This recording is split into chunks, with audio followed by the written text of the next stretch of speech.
Tonight I'd like to share a few things I've learned through Christian Science.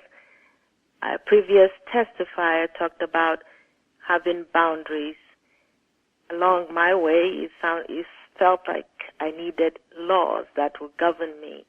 For example, to think of the fact that I can only go onward and upward and make that a law for myself.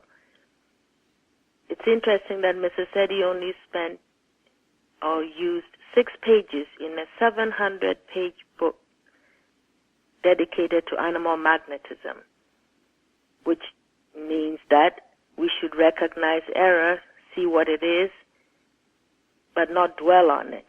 I used to spend so much time when things came up, why, what, reading extensively, trying to find so-called solutions. Soon I learned that, just as she said, recognize what it is, see what it's trying to do, and quickly go to the truth, which will uplift thought. I started to do this, and one morning I heard this clearly.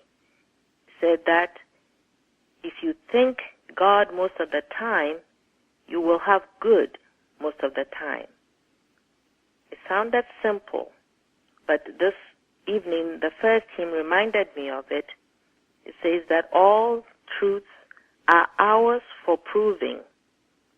I started to stay with one truth at a time, which helped me to quickly turn my thought to God and keep it there.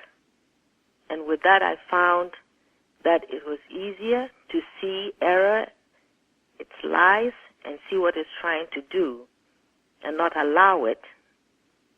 So many of these truths are so easy to take into our hearts if we're really looking for it and yearning for them.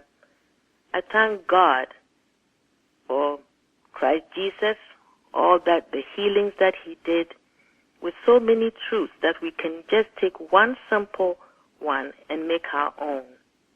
I thank God for Christian Science also for teaching us how to prove these in our lives. They are simple, they make sense, and so we can prove them in our lives. Thank you all for the testimonies tonight. The readings were very powerful, and the hymns very comforting. Happy to be here tonight.